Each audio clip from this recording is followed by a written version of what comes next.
क्या आपकी आर्थिक तैयारी सिर्फ ईपीएफ तक ही सीमित है? तो हो जाइए तैयार एक नए और स्मार्ट निवेश विकल्प से मिलने के लिए। हम बात कर रहे हैं कॉर्पोरेट एसआईपी की। हर महीने आपकी सैलरी से जो पीएफ कटता है वही ज्यादातर लोगों की रिटायरमेंट प्लानिंग बन जाता है। लेकिन अब कुछ कंपनियां अपने कर्मचारियों को एक और विकल्प दे रही हैं, म्यूचुअल फंड में निवेश का, वो भी सैलरी से ऑटोमेटिक कटौती के जरिए।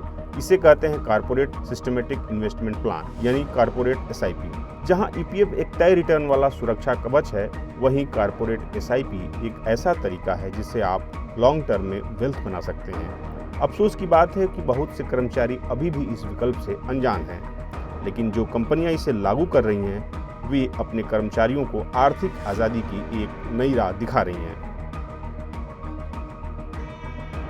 कॉर्पोरेट एसआईपी में होता यह है कि कंपनी म्यूचुअल फंड हाउस से करार करती हैं, फिर कर्मचारी अपने वेतन से एक तय राशि काटने की इजाज़त देते हैं। हर महीने यह रकम सीधे उनकी चुनी हुई एसआईपी स्कीम में निवेश हो जाती है। यूनिट्स उनके नाम से खरीदी जाती है और सीधे डीमैट या फोलियो में ट्रांसफर हो जाती है। कंपनी सिर्फ एक मीडियम होती है, निवेश पर उसका कोई हक नहीं होता। मिराय एसेट के वैभव शाह के मुताबिक इस पूरे प्रोसेस में कर्मचारी ही मालिक होता है। चाहे एसआईपी बंद करनी हो या फंड बदलना हो, पूरा कंट्रोल कर्मचारी के पास होता है। और जब एसआईपी की यूनिट्स रिडीम होती है तो पैसा सीधे कर्मचारी के बैंक खाते में आता है। कंपनी की इसमें कोई भूमिका नहीं होती। एसेट मैनेजमेंट कंपनियों यानी एएमसीज के लिए ये फॉर्मेट बेहद फायदेमंद है।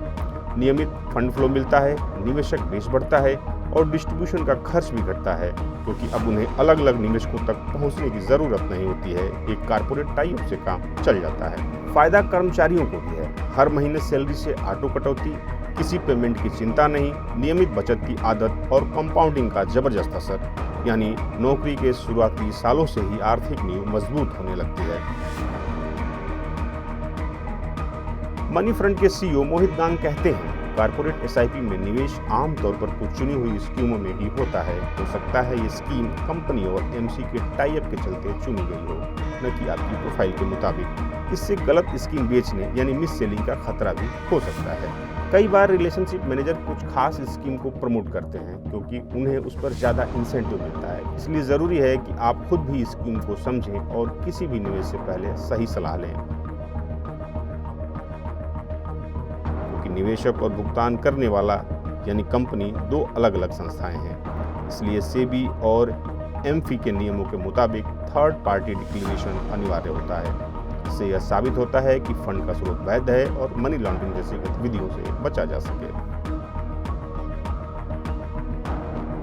बीएनपी फिनकैप के डायरेक्टर ए.के. निगम बताते हैं, रेगुलर एसआईपी में निवेशक खुद निवेश करता है, जबकि कॉर्पोरेट एसआईपी में कंपनी वेतन से राशि काट कर निवेश करती है। दोनों के अपने फायदे हैं। आपकी ज़रूरतें और कंपनी की पॉलिसी तय करेगी कि कौन सा विकल्प आपके लिए बेहतर है। एसआईपी की अवधि खत्म होने के बाद यूनिट्स कर्मचारी के ही फोलियो में बनी रहती है। उन पर पूरा कंट्रोल उसी का होता है, चाहे वो होल्ड करें चाहे तो रिडीम करें। शर्त बस यही है कि एग्जिट लोड और लॉक इन पीरियड का पालन किया गया हो। तो ईपीएफ के बाद अगर अगला कदम उठाना है तो कॉर्पोरेट एसआईपी एक समझदारी भरा चुनाव हो सकता है। कॉर्पोरेट एसआईपी यानी आपकी सैलरी, आपकी आज़ादी, आपका भविष्य। यह जानकारी आपको पसंद आए तो इस वीडियो को लाइक करें, शेयर करें और सब्सक्राइब करना न भूलें। और पाएं ऐसे ही स्मार्ट निवेश से जुड़ी हर जानकारी बिजनेस स्टैंडर्ड हिंदी के यूट्यूब चैनल पर।